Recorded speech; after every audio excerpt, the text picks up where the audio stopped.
Você acha que a conhece, a desajeitada dona de casa ruiva que está sempre chorando, fazendo caretas para a câmera e morrendo de medo do marido. Mas e se eu te dissesse que isso foi o maior engano do século XX? Por trás da máscara de palhaça boba, escondia-se uma bilionária implacável, fumando um cigarro atrás do outro.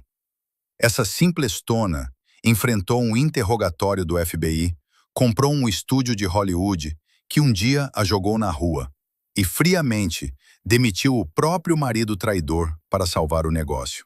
E mais, foi ela quem, do próprio bolso, bancou a criação de Jornada nas Estrelas, quando todos os produtores homens faziam pouco caso. Hoje, vamos desligar as risadas de fundo e expor o drama corporativo brutal. Você vai descobrir como Lucille Ball fingiu ser uma idiota para colocar o patriarcal Hollywood de joelhos. Imagine se Steve Jobs usasse uma peruca ruiva, cílios postiços e fingisse ser um completo idiota para vender seus iPhones. Parece loucura? Mas foi exatamente isso que Lucille Ball fez. A maioria de nós a lembra como Lucy Ricardo, a personagem que sempre se mete em situações ridículas e chora com seu característico lamento alto. Estamos acostumados a vê-la como uma palhaça, mas a realidade que se escondia nos bastidores do show I Love Lucy vai te chocar muito mais do que qualquer uma de suas aparições na tela. Hoje, vamos dissecar a anatomia desse golpe de gênio. Primeiro, você verá como uma mulher, em uma era de patriarcado total, quando as esposas precisavam da permissão do marido, até para abrir uma conta bancária, conseguiu se tornar a produtora mais influente de Hollywood. Em segundo lugar, vamos revelar os arquivos secretos do FBI e descobrir como um simples cartão de partido vermelho quase destruiu sua vida em 6 horas. E em terceiro, vamos responder a pergunta principal. Por que ela, sendo uma verdadeira tubarão dos negócios, suportou por anos as humilhações, traições e o desvanecimento no esquecimento de seu marido, Desi Arnaz? E como esse casamento tóxico, paradoxalmente, criou o modelo de televisão que vivemos hoje? Esqueça tudo o que você leu nas revistas de fofoca. A história de Lucille Ball não é um sitcom. É um drama empresarial brutal, onde por trás de cada sorriso há um cálculo frio e por trás de cada milhão de dólares, um coração partido. Ela não apenas interpretou a chefe, ela construiu um império sobre as ruínas de sua própria vida pessoal. E tudo começou no momento em que tentaram apagá-la da história. Ato 1. A Ameaça Vermelha. Por que esse episódio é crucial para entender toda a história? Porque ele revela a fragilidade do poder que Lucille Ball realmente possuía e mostra em que tipo de mundo ela vivia. Temos a tendência de pensar que, se você é a estrela número 1, está intocável. Mas no início dos anos 50, nos Estados Unidos, a realidade era bem diferente. Imagine a atmosfera de 1953. É o auge do macartismo e da caça às bruxas. O ar está impregnado de paranoia. Qualquer pessoa suspeita de ter a menor simpatia pelo comunismo era imediatamente apagada da profissão. Roteiristas eram colocados em listas negras. Atores eram demitidos sem explicações. Vidas eram destruídas em um único dia por uma denúncia anônima. Até o grande Charlie Chaplin foi expulso do país. E é nesse cenário que Lucille Ball está no topo do mundo. Seu programa é assistido por 68% da população com televisores. Ela é o rosto do capitalismo, o rosto do sonho americano. E então, de repente, em um domingo à noite, no dia 4 de setembro, o famoso radialista Walter Winchell solta no ar uma frase que faz o sangue de toda a indústria gelar. A atriz de comédia mais popular da televisão está prestando depoimento por ser membro do Partido Comunista. O nome não foi mencionado, mas todos em Hollywood sabiam. A mais popular só podia ser Lucy. O que realmente aconteceu? Em 1936, quase 20 anos antes dos eventos descritos, Lucille realmente se registrou como eleitora do Partido Comunista. Mas ela não fez isso por convicções políticas. Ela fez isso por seu avô, Fred Hunt. O velho era um socialista excêntrico que adorava reunir a família e falar por horas sobre os direitos dos trabalhadores. Para acalmá-lo e agradá-lo, a jovem Lucy marcou um X em uma cédula que não significava nada para ela. Um erro bobo e sentimental da juventude. No entanto, o FBI não estava interessado em razões sentimentais. Para eles, o que importava era o documento com sua assinatura. Na manhã de sexta-feira, a manchete do jornal Los Angeles Herald Express saiu em letras vermelhas gigantes. Lucille Ball é vermelha. Era uma sentença. O patrocinador do programa, a empresa de tabaco Philip Morris, entrou em pânico. Anunciantes começaram a ligar para a CBS, exigindo que o programa fosse tirado do ar. Os executivos do canal, homens poderosos e internos caros, estavam apavorados.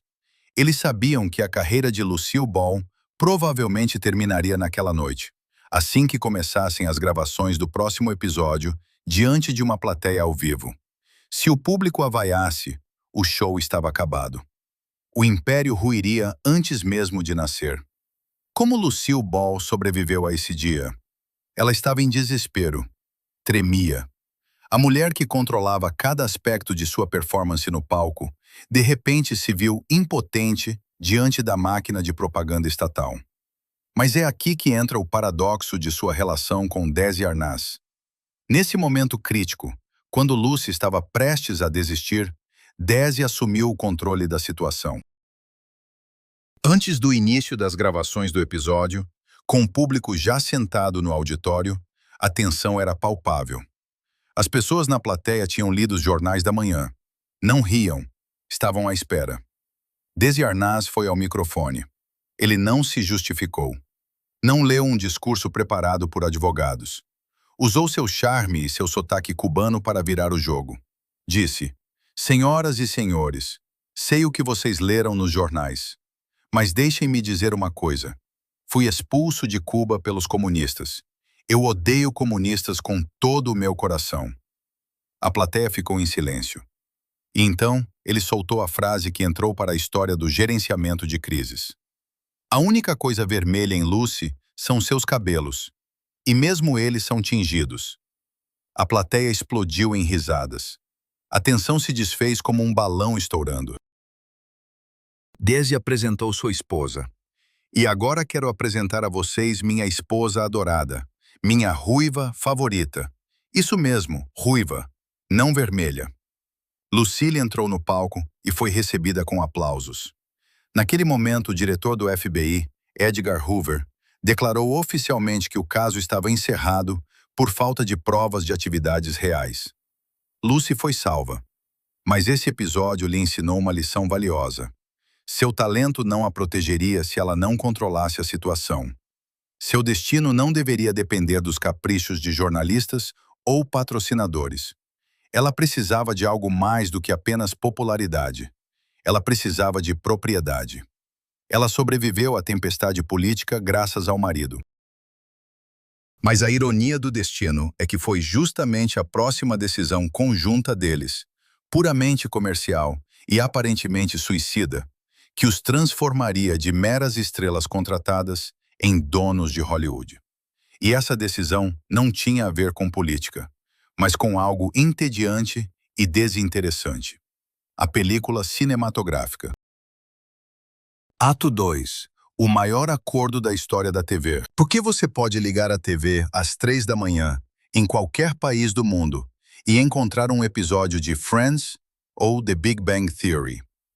Por que os atores ainda recebem cheques gordos, mesmo 20 anos após o fim das gravações? A resposta está em um único encontro que aconteceu em 1951.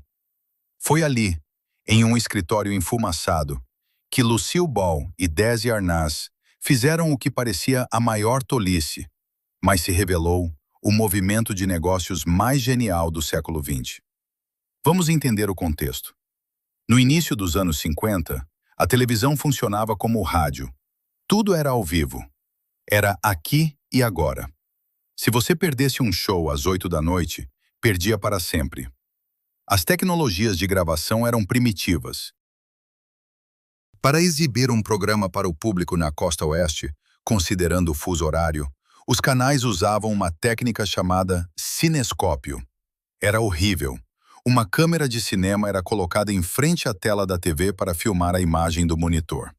O resultado era uma imagem turva, granulada e distorcida. Quando a CBS deu sinal verde para as gravações de I Love Lucy, os chefes impuseram uma condição. O show deveria ser gravado em Nova York e transmitido ao vivo para economizar dinheiro. Mas Lucille Ball e Desi Arnaz disseram um firme não. Eles não queriam viver no frio de Nova York. Tinham acabado de se tornar pais, tinham uma casa em Los Angeles e queriam trabalhar lá. Além disso, eram perfeccionistas. Lucille queria aparecer perfeita na tela, mas o cinescópio borrava seu rosto. Eles propuseram uma ideia revolucionária: gravar o sitcom não como um programa de TV, mas como um filme de verdade. Usar 3 câmeras profissionais de 35 milímetros, filme caro, iluminação profissional e fazer edição. Isso permitia alcançar qualidade de imagem de Hollywood. A direção da CBS riu na cara deles. Era absurdamente caro. O orçamento de um episódio disparava. Ninguém vai gastar tanto dinheiro em 20 minutos de entretenimento que serão exibidos uma vez e descartados, disseram os produtores. As negociações empacaram. O show estava ameaçado antes mesmo de começar. E então Desi Arnaz, que muitos consideravam apenas o marido da estrela e um músico razoável, fez um movimento ousado. Ele propôs um acordo que quase causou um infarto em seus agentes. Desi disse: tudo bem, nós mesmos cobriremos a diferença de custos. Pagaremos pelas câmeras caras e pelo filme do nosso próprio bolso. Para isso, Lucille e Desi concordaram em um corte monstruoso em seus salários. Reduziram seu cachê semanal em $1.000 cada. Em valores atuais, isso significava perder milhões de dólares por temporada. Os chefes da CBS não podiam acreditar em sua sorte. Esses atores ingênuos estavam dispostos a trabalhar quase de graça por seus caprichos de qualidade de imagem. Mas Desi tinha uma pequena, quase imperceptível condição.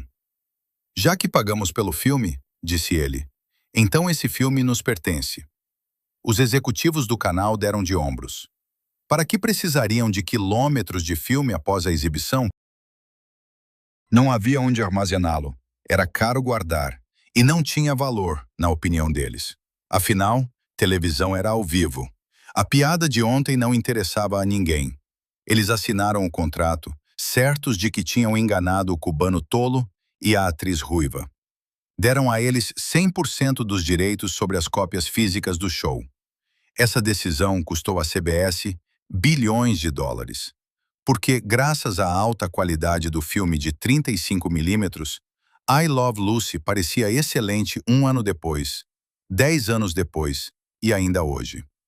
Quando Lucille engravidou do segundo filho e não podia gravar, Desi sugeriu ao canal simplesmente exibir episódios antigos. Foi um choque. Ninguém fazia isso. Mas eles tentaram. E as audiências das reprises foram tão altas quanto as das estreias. Assim nasceu o conceito de reprises e sindicação. Descobriu-se que conteúdo de qualidade podia ser vendido infinitamente para outros canais, em outros países, em outros formatos. De repente, aquelas inúteis bobinas de filme que acumulavam poeira na garagem de Lucille se tornaram um tesouro. Cada episódio gerava lucro puro repetidamente, sem exigir trabalho dos atores. Anos depois, quando Lucille e Desi decidiram expandir seus negócios, venderam os direitos dessas fitas de volta para a CBS. Sabe por quanto? 5 milhões de dólares. Em 1957, isso era uma quantia astronômica. Esse dinheiro foi o capital inicial para transformar sua pequena empresa, Desilu, em uma gigante corporação. Eles sacrificaram o salário de hoje para possuir o futuro de amanhã. Foi uma lição que Lucille aprendeu para sempre. O verdadeiro chefe não é quem recebe o maior salário, mas quem possui os ativos. Mas para alcançar esse triunfo, Lucille teve que passar por anos de humilhação como atriz de segunda categoria, quando ninguém em Hollywood acreditava que ela valia alguma coisa. E agora vamos voltar no tempo para entender de qual dor nasceu essa determinação de aço. Ato 3. Rainha dos filmes B. Para realmente entender a magnitude do império de Lucille Ball, é preciso encarar uma verdade cruel. Hollywood não a queria. Se você acha que I Love Lucy é a história de uma jovem talentosa que conquistou o mundo instantaneamente, está completamente enganado. Na estreia de seu principal programa, Lucille Ball era, segundo os padrões da indústria do entretenimento, uma estrela caída, uma mulher de meia-idade cuja carreira estava em declínio. Por que esse contexto muda tudo? Porque sua habilidade nos negócios não nasceu de uma vida fácil, mas do desespero e do medo de voltar à pobreza. Lucille chegou a Hollywood nos anos 30 com o sonho de se tornar uma grande atriz dramática. Ela queria ser como Greta Garbo ou Katharine Hepburn, uma deusa sofisticada e glamurosa que fazia os homens caírem aos seus pés com um único olhar. Mas a realidade a atingiu em cheio logo de cara. Nas primeiras audições em Nova York, os professores de atuação disseram à sua mãe: "Leve sua filha para casa. Ela está desperdiçando nosso tempo e seu dinheiro. Ela não tem futuro." Mas Lucy era teimosa. Ela chegou a Los Angeles, assinou contrato com o estúdio RKO, e aí começou o seu martírio pessoal. Em vez de papéis principais em grandes produções, ela recebia papéis em filmes B. Eram produções baratas, feitas em 2 semanas, apenas para preencher a programação dos cinemas entre os verdadeiros sucessos. Chamavam-na de Rainha dos Filmes B. Não era um elogio, era um rótulo. Significava: você é boa o suficiente para trabalhar, mas não para brilhar. Enquanto outras estrelas cuidavam de seus rostos e penteados, Lucille tinha que fazer o trabalho mais sujo. Ela precisava cair na lama, brigar com dublês, se molhar na chuva gelada e usar fantasias ridículas. Os chefes de estúdio a usavam como material descartável. Se uma cena exigia que a heroína levasse uma torta na cara ou fosse jogada em um lago, chamavam Lucy, porque uma verdadeira estrela era preciosa demais. Mas Lucille aguentaria. Foi nesse inferno de filmagens intermináveis que ela aperfeiçoou seu talento único para a comédia física. Ela aprendeu a cair de forma engraçada, mas sem quebrar os ossos. Aprendeu a controlar cada músculo do rosto para expressar emoções sem palavras. O que parecia leveza e brincadeira era, na verdade, resultado de 20 anos de trabalho físico árduo em papéis secundários. Mas o tempo jogava contra ela. No início dos anos 50, Lucille Ball tinha 40 anos. Para uma atriz daquela época, isso era uma sentença de morte. Aos 40, as mulheres em Hollywood passavam a interpretar a voz ou desapareciam. O estúdio MGM rescindiu seu contrato, considerando-a velha demais. Ela ficou sem trabalho, com a reputação de uma atriz que quase conseguiu, mas nunca se tornou uma estrela de primeira grandeza.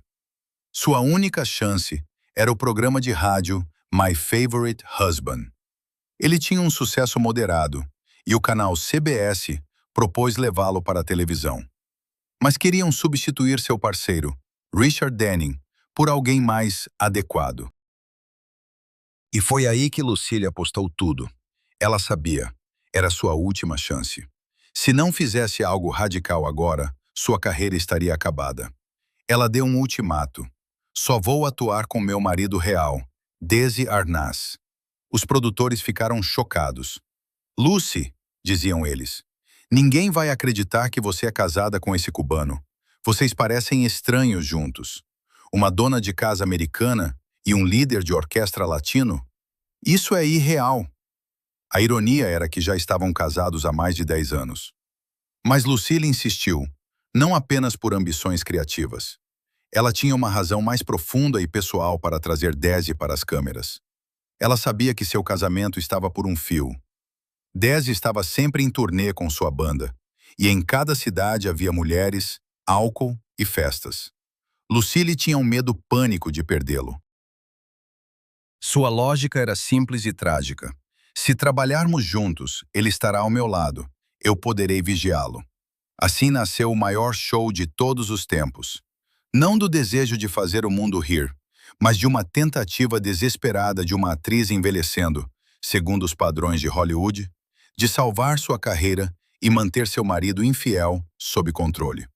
Ela estava disposta a suportar a dor no set, mas não estava preparada para a dor que essa proximidade com Desi traria. Pois, atrás das portas fechadas de sua casa perfeita na televisão, desenrolava-se um drama que fazia Otelo parecer conto de fadas. Ato 4. Química tóxica. Amor à beira do abismo. Se você assistir a qualquer episódio de I Love Lucy, verá a imagem perfeita de um patriarcado. O marido é o chefe da família, que pacientemente tolera as travessuras de sua esposa ingênua. No final de cada episódio, eles se beijam, e o público entende. Aconteça o que acontecer, eles se amam. Milhões de mulheres americanas olhavam para a tela e suspiravam. Eu quero um casamento assim. A realidade estava tão distante dessa imagem que, se os roteiristas escrevessem a verdade sobre a vida dos Arnaz, os censores queimariam o roteiro na hora. O casamento deles não era uma comédia. Era uma guerra de 20 anos, onde paixão e ódio se misturavam em um coquetel mortal. Por que isso é importante para a nossa história sobre a Lady Boss? Porque foi essa dinâmica venenosa que alimentou o sucesso empresarial deles. Lucille Ball não vivia apenas com um homem que se afundava em copos. Ela vivia com um homem cujo ego se despedaçava na mesma proporção que seu sucesso crescia. E toda a estrutura do império Desilu foi construída como um complexo sistema de freios e contrapesos, destinado a salvar o frágil orgulho masculino de Desi Arnaz. Desi era um produtor extremamente talentoso e um empresário brilhante. Isso é um fato incontestável. Mas ele também era um aristocrata cubano à moda antiga, criado em uma cultura de machismo, onde o homem deve ser o principal provedor e rei. Na realidade, ele era o Sr. Ball. Cada vez que Lucy ganhava um prêmio Emmy, cada vez que seu rosto aparecia na capa de uma revista, algo dentro de Desi morria. O mundo inteiro adorava Lucy, e ele era visto como aquele cara que toca bateria. Ele não conseguia lidar com isso, e encontrou duas maneiras de compensar sua sensação de inferioridade: álcool e mulheres. Suas traições eram lendárias. Não eram casos secretos. Ele usava abertamente os serviços de prostitutas, tinha romances e nem se preocupava em esconder as marcas de batom na gola. Para ele, era uma forma de provar a si mesmo. Ainda sou um homem, ainda sou um macho, posso ter qualquer uma, mesmo que minha esposa seja a mulher mais famosa do mundo. O álcool o transformava de um cara charmoso em um monstro. Gritos, louça quebrada e ameaças eram a norma em sua mansão em Beverly Hills. Os vizinhos frequentemente ouviam os gritos tão altos que parecia que as paredes iam desabar. Mas o mais assustador era a reação da própria Lucy. Em vez de ir embora, ela escolheu uma estratégia que parece impensável para uma feminista moderna, mas era a única possível para manter o negócio nos anos 50. Ela começou a diminuir artificialmente a si mesma. Em público e na imprensa, Lucille Ball sempre, absolutamente sempre enfatizava: Desi é o chefe. Ela deu a ele o cargo de presidente do estúdio Desilu. Ela deu a ele a palavra final nas negociações. Em entrevistas, ela dizia: eu não entendo nada de negócios, sou apenas uma atriz. Meu marido decide tudo. Isso era uma mentira. Lucy entendia de negócios perfeitamente, mas ela sabia, se por um segundo mostrasse que era mais inteligente ou mais forte que ele, ele se quebraria de vez e seu império desmoronaria. Ela interpretava o papel de esposa submissa, não apenas diante das câmeras, mas também na sala de reuniões, para que Desi pudesse se sentir como um rei. Ela perdoava tudo a ele. Quando ele chegava bêbado às filmagens, ela o cobria diante da equipe. Quando ele perdia milhares de dólares no cassino, ela silenciosamente assinava cheques. Ela acreditava que se o show fosse bem-sucedido, se ganhassem dinheiro suficiente, ele finalmente se acalmaria e se tornaria o marido amoroso com o qual ela sonhava. Mas a tragédia era que o remédio se tornou veneno. Quanto mais sucesso I Love Lucy fazia, quanto mais ricos eles se tornavam, mais Desi tinha oportunidade para sua autodestruição. O sucesso pelo qual Lucy trabalhava 20 horas por dia estava matando seu casamento. Ela criou um monstro. Ao dar a Desi poder absoluto sobre o estúdio, para apaziguar seu ego, ela armou um homem que estava lentamente perdendo o controle da realidade. E logo ela teria que enfrentar as consequências dessa decisão, quando não apenas seu casamento, mas a própria existência do show estaria ameaçada por um fato biológico que, na época, era considerado vergonhoso. Ato 5. A gravidez que não podia ser mencionada. Hoje parece uma loucura, mas em 1952, uma mulher grávida na televisão era vista como algo indecente, quase pornográfico. Havia um código de conduta rígido que regulava a moral na tela. Segundo esse código, o simples fato de um casal esperar um filho implicava que eles tinham feito sexo. E sexo, mesmo entre marido e mulher, era um tabu absoluto. Por isso, no quarto dos Ricardos, sempre havia duas camas separadas. E então, no auge do sucesso do show, Lucille Ball descobre que está esperando o segundo filho, o futuro Desi Jr. Para qualquer outra mulher, isso seria motivo de alegria. Para Lucy, foi uma catástrofe profissional. A direção da CBS e a agência de publicidade do patrocinador Philip Morris entraram em pânico. O veredicto deles foi duro e claro. Uma mulher grávida em um programa de comédia é repugnante. Isso vai matar a audiência. Ninguém quer ver uma estrela engordando. Eles ofereceram duas opções. A primeira, fechar o show por 6 meses, até que Lucy desse à luz e voltasse à forma. Isso significava perder milhões e correr o risco de o público esquecê-los. A segunda opção era ainda mais humilhante. Filmar o show escondendo a barriga de Lucy atrás de móveis, abajures altos, pilhas de livros e vasos de flores, fingindo que nada estava acontecendo. Lucille Ball ficou furiosa. Ela disse, "Eu estou assim, grávida, e ou mostramos isso ou eu vou para casa." Foi um desafio sem precedentes. Mas como driblar a censura que proibia até mesmo a palavra grávida no ar? Sim, você ouviu direito. Essa palavra era oficialmente proibida. Os roteiristas tinham que usar eufemismos como esperando ou a palavra francesa enceinte. Desi Arnaz mais uma vez mostrou sua astúcia nos negócios. Ele sabia que discutir com os censores do canal era inútil. Eles eram burocratas. Ele precisava de uma autorização de uma instância que estivesse acima dos chefes de televisão. Acima do dinheiro. Desi contratou uma comissão especial, composta por um padre católico, um rabino judeu e um pastor protestante. Ele deu a eles os roteiros dos episódios que descreviam a gravidez de Lucy. O cálculo foi genial. Se representantes das 3 principais religiões da América dissessem que não havia nada de pecaminoso no nascimento de uma criança, a CBS não ousaria chamar isso de imoral. Os religiosos não apenas aprovaram o roteiro, eles o abençoaram. O canal foi encurralado. Eles tiveram que concordar. Os roteiristas integraram a gravidez real de Lucy na trama. Por 7 episódios seguidos, toda a América assistiu ao crescimento da barriga de sua heroína favorita.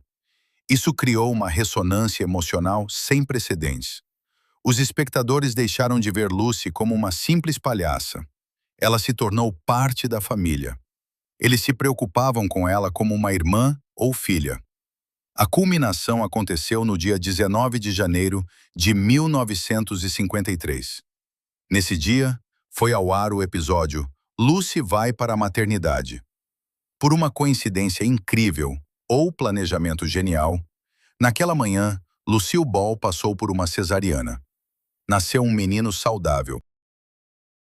Os números que se seguiram a esse evento provaram que a realidade superou qualquer expectativa dos céticos. Esse episódio foi assistido por 44 milhões de pessoas.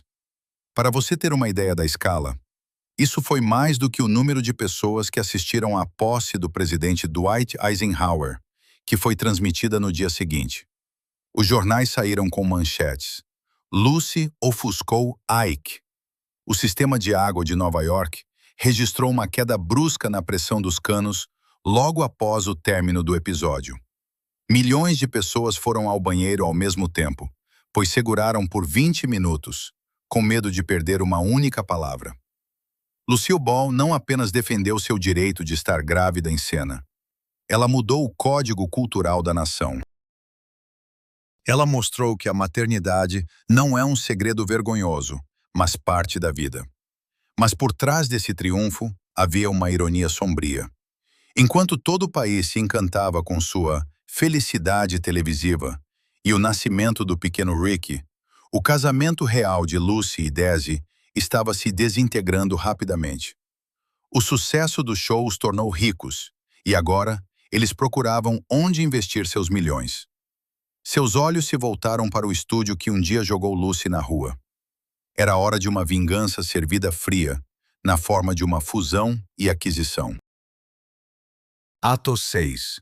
O nascimento de um império sobre as cinzas do casamento. Em 1957, Lucille Ball e Desi Arnaz enfrentavam um dilema que muitos só sonham: dinheiro demais e espaço de menos. I Love Lucy havia se tornado uma máquina de fazer dinheiro, mas as ambições de Desi iam além de um simples sitcom. Ele queria produzir conteúdo para toda a indústria. Eles precisavam de estúdios, precisavam de oficinas de cenografia, precisavam de um verdadeiro complexo de produção. E então, o destino lhes ofereceu um roteiro que pareceria inverossímil até no cinema. A lendária RKO estava à venda, o mesmo estúdio onde Cidadão Kane e King Kong foram filmados. Mas para Lucy, aquele lugar significava algo mais.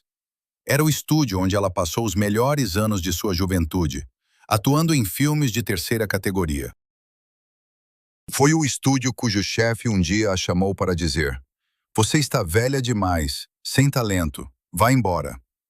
Desi Arnaz decidiu comprá-lo. As negociações foram duras. Os donos da RKO pediam uma fortuna. Desi, com sua famosa coragem de jogador, ofereceu 6.150.000 dólares. Era todo o dinheiro que tinham, mais um enorme empréstimo. Os advogados gritavam: "Não façam isso! Vocês estarão falidos se o show acabar." Mas eles assinaram os papéis. E naquele momento, a vingança mais doce da história de Hollywood aconteceu. Imagine a cena.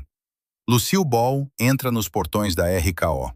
O segurança, um velho funcionário que a lembrava como a figurante, presta continência.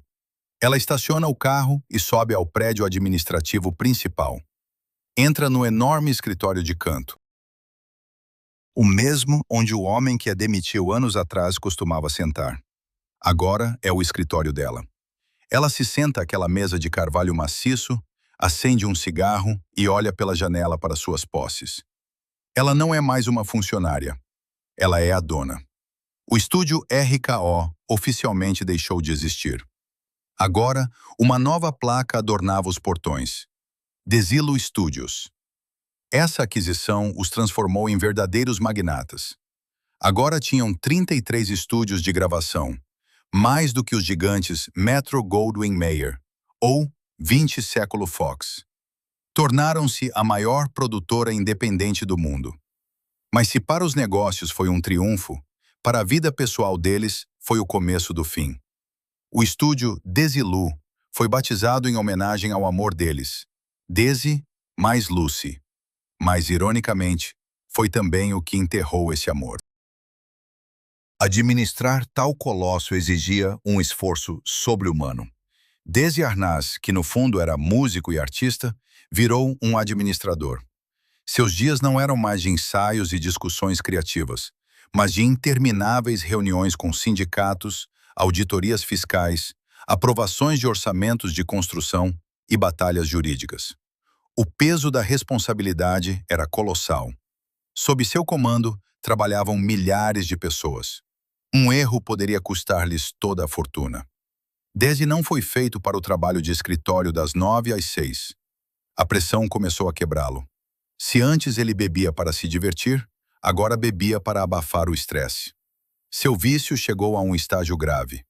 Ele podia desaparecer por dias, perdendo reuniões importantes. Tornava-se agressivo.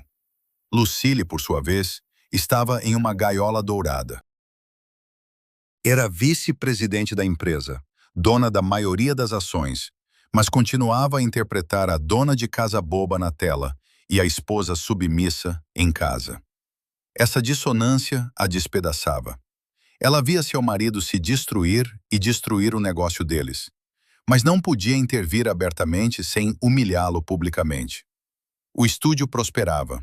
Produziam dezenas de shows para outros canais. Ganharam milhões, mas cada novo milhão cravava mais um prego no caixão do casamento deles. Um dia, durante mais uma briga regada a álcool, Desi gritou em fúria: "Eu criei tudo isso para nós!" Mas Lucille entendia a terrível verdade. Nós não existia mais. Havia a corporação Desilu e dois indivíduos profundamente infelizes, presos um ao outro por contratos e obrigações com acionistas. Externamente, tudo parecia perfeito. Revistas publicavam fotos da família feliz em sua nova mansão. Mas dentro das paredes dessa mansão, o roteiro do episódio final de sua vida juntos já estava sendo escrito. E o desfecho não aconteceu no tribunal, mas no set de filmagem, logo após a palavra "corta". Lucille Ball, a mulher que construiu um império por amor ao marido, teve que tomar a decisão de negócios mais difícil de sua vida: demitir seu parceiro para salvar a si mesma. Ato 7. Divórcio como estratégia de negócio. No dia 2 de março de 1960, o silêncio tomou conta do set da Desilu, lembrando a atmosfera de um funeral. Mas os cenários diziam o contrário. Era a vibrante e alegre sala de estar do casal mais engraçado da América. As câmeras estavam prontas para gravar o episódio final do show Hora da Comédia de Lucy e Desi. Nenhum dos espectadores no estúdio, nem os milhões de fãs diante das telas, suspeitava que estavam prestes a testemunhar não apenas o fim de uma temporada, mas o fim de uma era. O título do episódio era absurdamente simples: Lucy encontra o bigodudo. Porém, nos bastidores, uma verdadeira tragédia se desenrolava. Naquele momento, o casamento de Lucille Ball e Desi Arnaz estava morto. Anos de excessos, escândalos públicos e tensão insuportável o destruíram. Fora das câmeras, eles mal se falavam. A comunicação se dava através de advogados e assistentes. Lucille estava à beira de um colapso nervoso. Ela não aguentava mais as manchetes sobre as escapadas do marido. Mas o pior era que o caos em sua vida pessoal ameaçava seu maior legado: o estúdio. Desi estava perdendo o controle. Seu instinto empresarial brilhante afogou-se na bebida. Ele cometia erros, tornara-se pouco confiável. E Lucille, como uma verdadeira mulher de negócios, entendeu: a sentimentalidade precisava ser deixada de lado. Para salvar a empresa, ela teria que amputar a parte apodrecida, mesmo que essa parte fosse seu amado marido. A cena do último beijo nesse episódio entrou para a história da televisão como um momento mais dilacerante de mentira. Pelo roteiro, seus personagens faziam as pazes após mais uma briga. Desi abraçou Lucy e a beijou. O diretor deu a ordem: Ação! Daisy se aproximou, olhou em seus olhos e a beijou. Foi um beijo longo e terno. Naquele momento, como lembraram os presentes no set, as máscaras caíram. Não era atuação. Era a despedida de Lucille e Daisy. Ambos sabiam que, assim que as câmeras fossem desligadas, suas vidas se separariam para sempre. Lágrimas reais escorriam pelo rosto de Lucille, mas os espectadores as tomaram por atuação. Assim que a ordem "corta" foi dada, a magia desapareceu. Eles se afastaram em silêncio para seus camarins. Na manhã seguinte, em 3 de março, Lucille Ball pediu o divórcio. Mas o divórcio, no caso deles, não era apenas uma divisão de bens e disputa pela guarda dos filhos. Era uma complexa reestruturação corporativa.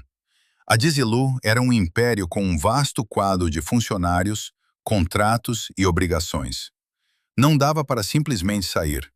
A questão era: quem iria administrar a empresa? Desi Arnaz estava exausto.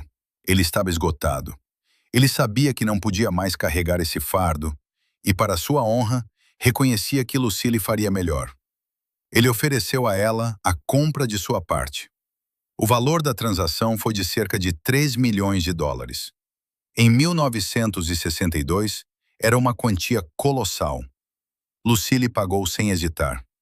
Ela comprou sua liberdade e o futuro de sua empresa. Nesse momento, ocorreu uma transformação em que ninguém em Hollywood acreditava. A palhaça ruiva engraçada, que sempre se metia em confusões, tornou-se oficialmente a presidente da Desilu Productions. Ela se tornou a primeira mulher na história a liderar sozinha um grande estúdio de Hollywood. Muitos homens na indústria esfregavam as mãos, esperando seu fracasso iminente. Cochichavam nos bastidores. Ela é atriz, não gerente. Sem Daisy, ela desvanecerá no esquecimento em 6 meses. Uma mulher não pode gerenciar um negócio desses. Ela não tem coragem para isso. O ceticismo era total. Os acionistas estavam nervosos. O conselho de administração, composto inteiramente por homens de ternos cinza, olhava para ela com desconfiança. Mas Lucille Ball não estava disposta a apenas sentar-se no escritório e assinar cheques. Ela estava decidida a provar a todos como estavam errados. E sua primeira decisão como presidente foi aprovar um projeto que todas as outras estúdios chamaram de loucura sem futuro. Ela olhou para o roteiro sobre pessoas de pijama, voando pelo espaço em uma nave parecida com um ferro de passar e disse: "Filmemos." Com essa decisão, ela mudou para sempre a cultura pop, embora ela mesma não entendesse uma única palavra daquele roteiro. Ato 8. Jornada nas Estrelas. Imagine um mundo sem Spock. Um mundo sem o Capitão Kirk, sem motores de dobra, sem Klingons e sem a frase "vida longa e próspera." Difícil, não é? Jornada nas Estrelas não é apenas uma série, é uma religião. Uma indústria bilionária que moldou a imaginação de gerações de engenheiros, cientistas e sonhadores. Mas em 1965, esse fenômeno cultural era apenas uma pilha de papéis na mesa do conselho da Desilu. E sobre essa pilha havia um carimbo gordo: recusado. Se a decisão fosse dos homens inteligentes, em ternos caros, Jornada nas Estrelas teria morrido naquele mesmo dia. O conselho, formado por experientes financistas, odiava o projeto. Eles olhavam para o roteiro de Gene Roddenberry e viam apenas despesas insanas. Mulheres verdes? Orelhas de elfo? Uma nave que parece um disco voador com sopa? Lucy, isso é loucura. É caro demais, estranho demais, nunca vai dar retorno, diziam a ela. E foi aí que o verdadeiro gênio de Lucille Ball, como líder, se revelou. Um gênio que não se explica com lógica. A questão é que Lucille não entendia nada de ficção científica. Absolutamente nada. Há uma história lendária sobre como ela ouviu pela primeira vez o nome do projeto: Jornada nas Estrelas, Star Trek. A palavra star, estrela, para ela se referia a estrelas de cinema, e trek, jornada, a uma viagem. Ela sinceramente pensou que Gene Roddenberry estava propondo um show sobre um grupo de atores de Hollywood que viajavam para entreter tropas, como faziam as organizações uso. Quando explicaram a ela que as estrelas eram as do espaço e que as viagens eram feitas por pessoas de pijama, ela ficou confusa. Mas ela fez o que distingue um grande produtor de um simples contador. Ela olhou nos olhos brilhantes do criador do show, Gene Roddenberry, e decidiu confiar na paixão dele, não em seu próprio conhecimento. Ela disse: "Não entendo isso, mas se você acredita, faça." Ela liberou fundos para filmar o episódio piloto chamado The Cage. E o que aconteceu? Foi um fracasso. A emissora NBC assistiu ao piloto e o rejeitou. O veredicto foi severo. Intelectual demais, lento demais, pouca ação. Normalmente, no mundo da TV, isso significa o fim. O projeto é encerrado, os cenários desmontados, os prejuízos contabilizados. Mas Lucille Ball era teimosa. Ela acreditava que a Desilu precisava de seu próprio sucesso para não depender de encomendas externas. Ela usou toda a sua influência para convencer a emissora a dar uma segunda chance ao projeto. Isso era inédito. Emissoras nunca encomendavam um segundo piloto se o primeiro falhasse. Mas para Lucy, abriram uma exceção. No entanto, surgiu um novo problema: dinheiro. O conselho da Desilu ficou furioso. Já perdemos centenas de milhares de dólares no primeiro piloto. Não daremos um centavo para o segundo. Lucille Ball, a única mulher na sala, bateu o punho na mesa. Ela declarou que financiaria pessoalmente a filmagem do segundo piloto se o conselho se recusasse. Ela apostou o futuro do estúdio. Arriscou seu próprio capital por um show que todos ao redor consideravam lixo. O segundo piloto, chamado Where No Man Has Gone Before, foi filmado. Nele apareceu o Capitão Kirk, William Shatner, com mais dinamismo e lutas. A NBC comprou o show. Jornada nas Estrelas foi ao ar e não foi um sucesso. As audiências eram modestas, mas Lucille continuou apoiando sua produção, mesmo quando dava prejuízo. Ela entendia o valor estratégico. Ter um show assim no catálogo aumentava o prestígio da Desilu. A ironia do destino é que justamente os gastos insanos com Jornada nas Estrelas e outro projeto arriscado dela, Missão Impossível, quase levaram o estúdio à falência a curto prazo. Mas a longo prazo, esses dois se tornaram os ativos mais valiosos da história da televisão. Lucille Ball, a atriz cômica que todos consideravam uma boba ruiva, deu ao mundo a ficção científica não porque fosse uma visionária do futurismo, mas porque teve a coragem de enfrentar a opinião de todos os homens ao seu redor. Mas gerir um estúdio não é só distribuir dinheiro para projetos ousados. É também saber ser um carrasco implacável. E no próximo ato, veremos como Lucille Ball lidava com o lado mais sombrio do poder. A necessidade de demitir pessoas, olhar nos olhos delas e destruir seus destinos em nome da disciplina. Ato 9. Decisões implacáveis. Se Jornada nas Estrelas foi sua aposta intuitiva em um sonho, a série Missão Impossível testou sua capacidade de ser uma administradora impiedosa. Foi nesse período, em meados dos anos 60, que a imagem de Lucille Ball como Dama de Ferro se consolidou, contrastando fortemente com seu papel na tela. Vamos ser sinceros sobre o que ela herdou após a saída de Desi Arnaz. Desi geria o estúdio Desilu como um grande e barulhento clube cubano. Ele era o cara. Sob seu comando, a atmosfera era de festa eterna. O álcool corria solto durante os intervalos de almoço. Jogava-se cartas por dinheiro nos estúdios, e a disciplina era um conceito relativo. Os funcionários adoravam Desi, porque ele perdoava preguiça e erros. Quando Lucille Ball assumiu a presidência, ela percebeu: a festa tinha acabado. Se ela não colocasse ordem, o estúdio faliria em 6 meses. E ela começou a apertar os parafusos com tanta força que os amigos de ontem passaram a chamá-la de tirana. Primeiro, ela implementou a Lei Seca. Proibiu qualquer álcool no território do estúdio. Para Hollywood dos anos 60, onde reuniões de negócios sem uísque eram de mau gosto, isso foi um choque. Carregadores, iluminadores e roteiristas, acostumados a beber para se inspirar, passaram a odiá-la. Mas Lucy foi inflexível. Ela sabia o que o álcool tinha feito com seu casamento e não permitiria que destruísse seu negócio. Depois, ela atacou os orçamentos. A série Missão Impossível era incrivelmente complexa de produzir. Gadgets de espionagem, acrobacias complicadas, máscaras, locações exóticas, tudo isso custava uma fortuna. Lucille aprovou o projeto porque via potencial de sucesso, mas estabeleceu um controle financeiro rigoroso. Seu estilo de gestão era radicalmente diferente do de Desi. Desi gritava, gesticulava, quebrava pratos e 5 minutos depois abraçava o interlocutor. Lucille agia de outra forma. Ela usava o silêncio.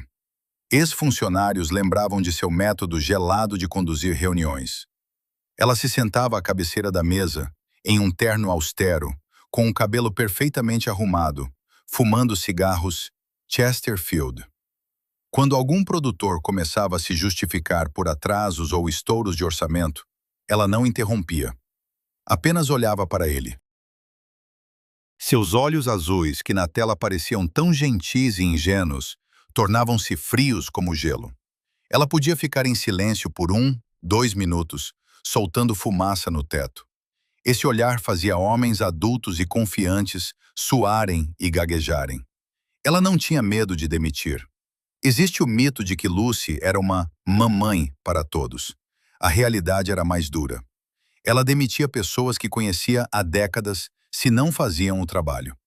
Ela demitiu até sua própria família, parentes que estavam na folha de pagamento, mas não contribuíam. É negócio, nada pessoal. Uma frase que ela aprendeu bem demais. Um caso particularmente revelador foi com Herbert Solow, que ela contratou como vice-presidente executivo para ajudá-la a gerenciar o estúdio.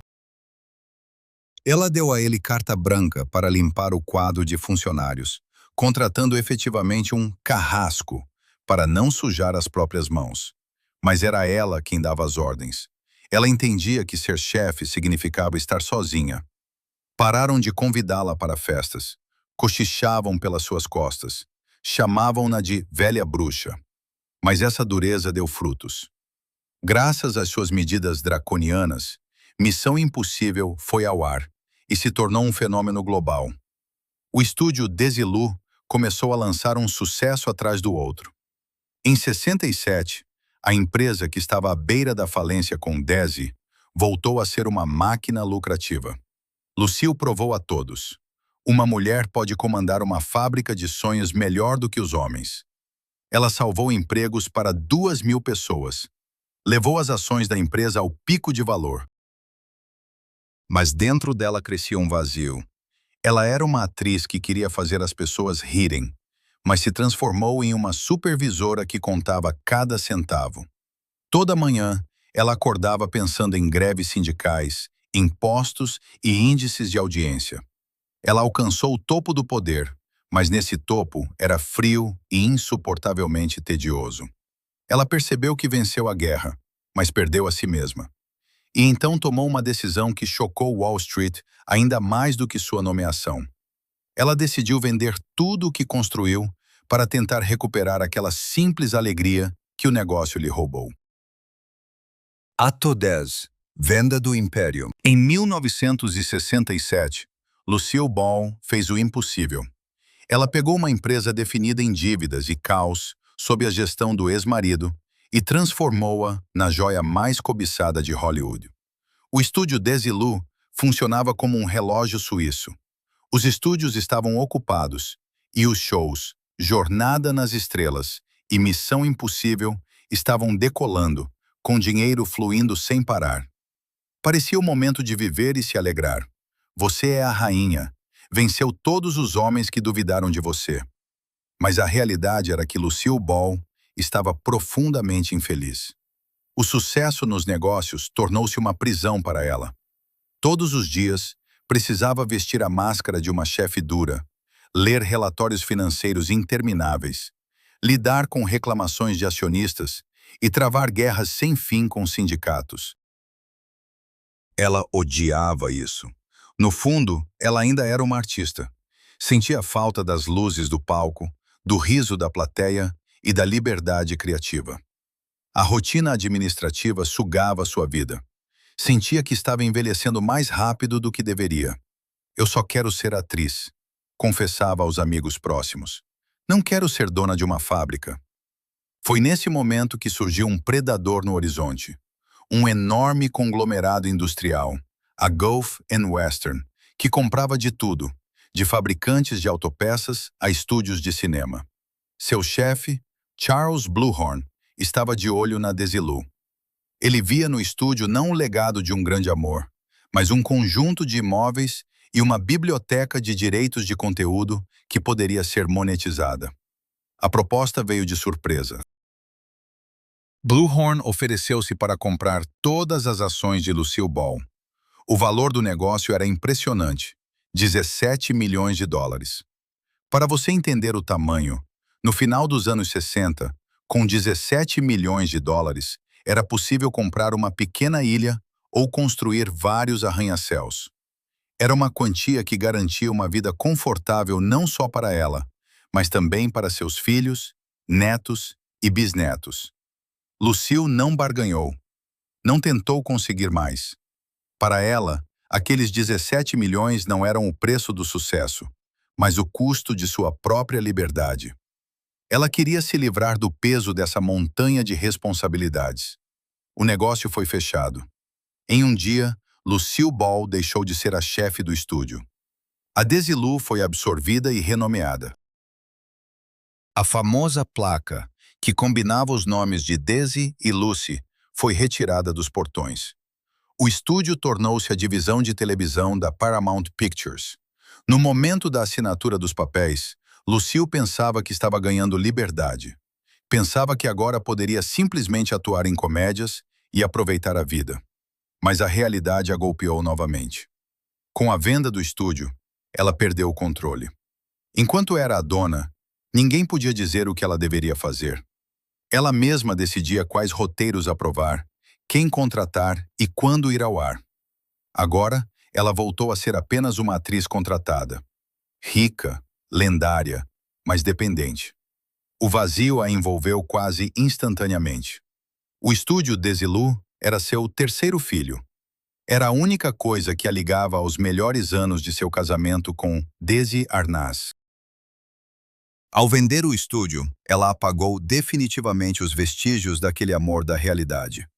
17 milhões de dólares estavam na conta bancária, mas não podiam preencher o silêncio em sua casa. Além disso, a indústria começou a mudar. Nos anos 70 e 80, a televisão tornou-se mais cruel, cínica e rápida. Lucille, sem sua fortaleza, tentou voltar ao que fazia de melhor, a comédia. Mas descobriu que o mundo que ela construiu havia avançado muito, e nesse novo mundo, para a velha e boa Lucy, quase não havia mais espaço. Ato 11. O crepúsculo de uma estrela. Há um velho ditado no showbiz: saia de cena enquanto o público ainda quer mais. Lucille Ball ignorou essa regra, e o preço que pagou por esse erro foi mais terrível do que perder dinheiro. Ela pagou com o coração. Vamos para 1986. O mundo havia mudado. Na televisão, The Cosby Show e The Golden Girls dominavam. O humor agora era verbal, sarcástico e realista. A era do slapstick em preto e branco, onde as pessoas caíam de escadas e jogavam tortas, estava no passado distante. Lucille Ball tinha 75 anos. Era uma lenda viva, um ícone, um monumento a si mesma. Não precisava provar nada a ninguém. Mas sentia falta. Sentia falta da adrenalina, das risadas ao vivo da plateia, da sensação de ser necessária. Então, o famoso produtor Aaron Spelling, criador de Dynasty e Beverly Hills, veio até ela. Ele propôs que ela voltasse às telas com um novo show chamado Life with Lucy. Prometeu um cachê enorme e, o mais importante, controle criativo total. A emissora ABC reservou o melhor horário, certa de que o retorno da Rainha da Comédia garantiria uma explosão de audiência. Era para ser uma volta triunfal, mas se tornou uma execução pública. O problema era que Lucille tentou entrar no mesmo rio 30 anos depois. Quis fazer o mesmo que fazia aos 40 anos, agora com 75. Os roteiros seguiam os velhos moldes dos anos 50. Mas o que parecia encantador e engraçado nas mãos de uma jovem enérgica parecia assustador e lamentável em uma senhora com artrite. No episódio piloto, os roteiristas a fizeram realizar truques físicos. Ela subia escadas, caía, ficava presa em móveis. A reação dos críticos não foi apenas ruim, foi cruel, beirando o sadismo. O jornal The Washington Post escreveu: assistir a isso é como ver sua avó favorita tentando dançar break e quebrando o quadril. Outros críticos chamaram o show de televisão zumbi e disseram que Lucy parecia uma múmia de peruca. Os espectadores que ligaram a TV por nostalgia desligavam após 10 minutos, sentindo um profundo constrangimento. Eles amavam Lucy e por isso não conseguiam assistir à sua humilhação. As audiências despencaram instantaneamente. O show, que deveria ser o sucesso da temporada, acabou no fundo da tabela de popularidade. Em 2 meses, a direção do canal decidiu cancelar o projeto. Dos 22 episódios planejados, apenas 8 foram ao ar. Foi o maior fracasso televisivo da década. Para Lucille Ball, isso foi um golpe do qual nunca se recuperou. Quando recebeu a ligação informando o cancelamento, ela chorou. Não pela perda do contrato. Ela viu isso como uma traição pessoal do público. Eles não me amam mais, disse a filha. Não sou mais necessária para eles. Ela não entendia que os espectadores rejeitaram o formato ultrapassado, não ela. O maior erro da gênia da comédia foi não perceber como o tempo havia mudado.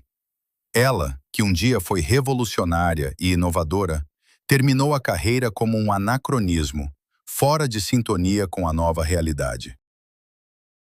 Os últimos 3 anos de sua vida foram passados à sombra desse fracasso, revendo antigos episódios de I Love Lucy e jogando gamão. Ela morreu em 1989. Mas a história é justa. Assim que a poeira do fracasso de Life with Lucy baixou, o mundo lembrou quem ela realmente era. Não a velha senhora de um sitcom fracassado, mas o titã sobre cujos ombros toda a indústria se apoia. E agora, no ato final do meu relato, devemos juntar todas as peças do quebra-cabeça para entender a verdadeira dimensão de seu legado. Veremos que sua real contribuição não é o riso. Sua contribuição é o sistema pelo qual Hollywood opera hoje.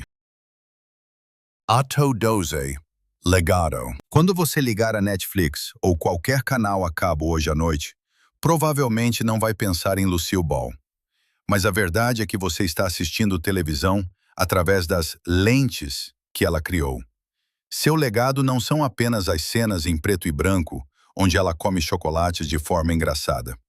Seu legado é o próprio DNA da televisão moderna. E ele é composto por 3 elementos fundamentais, sem os quais a indústria do entretenimento hoje simplesmente não existiria. Primeiro, a tecnologia. Antes de Lucille Ball e Desi Arnaz, os sitcoms pareciam um teatro ruim, filmado com uma câmera barata. Foi Lucy quem insistiu no uso de 3 câmeras simultaneamente. Essa técnica de filmagem multicâmera é hoje o padrão ouro. Friends, The Big Bang Theory, Two and a Half Men, todos esses shows são filmados exatamente do jeito que Lucy inventou em 1951. Ela transformou a televisão de irmão caçula do rádio em verdadeira arte cinematográfica. Em segundo lugar, a economia. Foi ela, junto com Desi, que provou que conteúdo é um ativo eterno. Antes deles, Um programa de TV era um produto descartável, como um jornal. Depois deles, uma série se tornou uma propriedade que pode ser alugada para sempre. O conceito de reprise criou um modelo econômico que permite aos estúdios ganhar bilhões de dólares e financiar novos projetos. Se não fosse pela insistência e visão deles sobre os direitos das fitas, Hollywood seria hoje um lugar muito diferente, muito mais pobre. Em terceiro lugar, a quebra do teto de vidro. Lucille Ball se tornou a primeira mulher a liderar um grande estúdio não porque era moda, na época era uma loucura, e não por cota. Ela tomou o poder pela força de seu talento e dinheiro. Ela abriu a porta para mulheres como Oprah Winfrey, Reese Witherspoon e Margot Robbie, que hoje não só atuam, mas possuem suas próprias produtoras. Lucy mostrou que uma mulher pode ser não apenas uma musa, mas também uma arquiteta. E, claro, jornada nas estrelas. Não vamos esquecer, toda vez que você vê um novo blockbuster espacial, lembre-se de que ele existe apenas porque uma ruiva, que não entendia nada de ficção científica, decidiu apoiar um cara estranho com uma ideia sobre o futuro. Ela salvou um sonho em que os homens não acreditavam. Lucille Ball morreu aos 77 anos. No dia de sua morte, o mundo perdeu uma grande palhaça. Mas a história a lembrará de outra forma. Ela foi um cavalo de Troia. Escondeu um capitalista genial, duro e implacável dentro da imagem de uma dona de casa boba. Ela fez o mundo rir para conquistá-lo sem ser notada. E esse talvez tenha sido seu melhor papel. Assim, a história de Lucille Ball provou mais uma vez: a realidade é sempre mais dura do que a bela imagem na tela. Vimos como uma mulher escondeu o aperto de aço de um capitalista sob a máscara de uma boba ruiva. Ela sacrificou o amor para construir uma indústria que ainda hoje opera sob suas regras. Lucy provou que uma mulher pode se tornar a chefe. Ela comprou um estúdio e fez os homens trabalharem para ela. Mas para que isso fosse possível, alguém teve que realizar um feito suicida e romper as correntes de escravidão que os estúdios usavam para prender os atores por décadas. E aqui está o maior engano da história do cinema. Estamos acostumados a pensar que os principais caras durões da Era Dourada são Humphrey Bogart ou James Cagney. Olhamos para eles com armas e cigarros e pensamos: esses são os gangsters, esses são os rebeldes. Mas isso é mentira. Na vida real, esses machos de tela tremiam de medo diante de seu chefe Jack Warner e obedeciam a todas as suas ordens sem questionar.